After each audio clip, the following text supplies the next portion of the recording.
All right, this is your foot doming exercise. So this is a really important one to work into your routine early because it's something that's going to be really imperative as you move on with any dancing. But specifically if you want to do point, this is one that you're really going to want to be able to achieve. And it's pretty hard to start with. So I'm going to show you a few ways to help that along.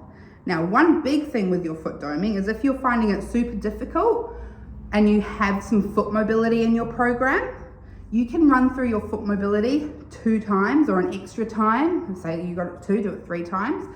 And often that can make a little bit of difference in how easy or how hard you find the doming exercise. So for doming, we're going to start with our foot on the floor.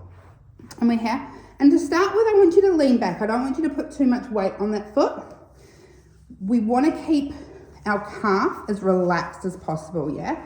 So what I like to do is sort of give that calf a little bit of a reminder that, hey, just chill out. You're not the main star today. And then what we're going to do is we're going to lift the arch, and that's part of doming. So up we go, and then take it back out. Now, a lot of people can teach doming very differently. I like to dome and then relax the feet to take them out. Some people will have you sliding forward and back. So let's go over firstly how to get to this position if you're unable to lift through the foot. You're going to take your hand, you're going to pop it underneath, and as you slide the toes back, you're going to lift that arch up. You're going to take your hand away, hold the arch, and then lower it back down again. Slide up, hold the arch, let it come down. So the key to this is the hand to help lift the arch into that position. But once you get there, I want you to take it away and hold it for a beat, then let it go. Now, how long do you have to do that for? How long is a piece of string? You might be able to do it and then that same session you are able to get your doming, or it might take you a few weeks or a few months to get it. What the most important thing is not how fast you get it, but that you understand what's happening, you're using the correct muscles, and everything's working really nicely. So that's why we're moving this through in steps. So step 1 is to get this action of the lift through the arch through here. Now, step 2 is to make sure our toes are playing along nicely. So we don't want to crunch them under. I want you to think about what your dance teachers tell you in dance class, which is often lengthen your toes in your point. Don't crunch them under, right? So we're going to do that same thing. As we lift here, we're also keeping the toes long. They do come off the ground a little bit, but we're not tucking them under, all right? They're staying as long as they can, and then they're coming out. Ideally, they stay in a nice straight line as you come up, and they come down again, and they're not sort of all doing something like that. Ooh, gives me a little cramp. So that's step 2 is making sure those toes are long. Step 3 is kind of, I want you to do it at the same time as step 2, so maybe step 2B is to make sure you're staying even on here.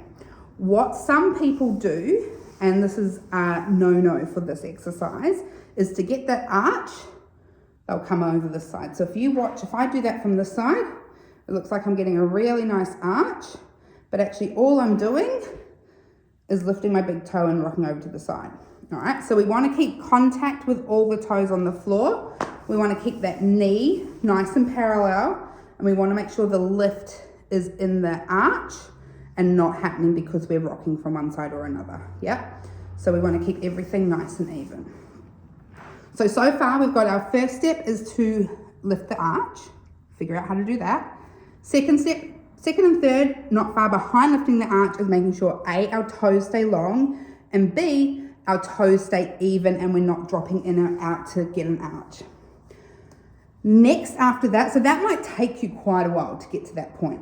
After that, we're going to start to bring the weight forward a little bit more, and you can either come and sit in this position here, or maybe underneath. You might find somewhere in between, but somewhere on the floor, putting a little bit more weight through that leg now, And now we're up close enough that, remember I talked at the beginning about keeping that calf soft? We can actually keep that calf soft and make sure it's staying, it's going to turn on a little bit, but not like rock hard on during the exercise now, because we're actually over on the foot. So you're going to give it a nice little sort of test. And then from here, gentle little arch. Make sure it's not feeling too bad. Yep, that's pretty good. Come on down. You're going to feel some tension, yeah? It is doing some work, but we don't want it to do all the work. It should feel very different to when you're doing a rise. So to test that, you can do this and sort of push into the toe, pull up and feel how that feels through there. What does that muscle feel like? And it should feel very different to your doming. So now we've come from sitting back and now we're sitting up nice and tall, making sure our calf isn't activating too much. We've got a lovely dome through our foot. Our toes are staying long. We're even through both sides of the foot and we're feeling pretty good. So whichever variation you are up to, continue to do that. Work really hard on it. And again, if you are doing your foot exercises, feel free to give yourself a bit of a rise, even a bit of a plie, and see if you can feel a difference between each foot.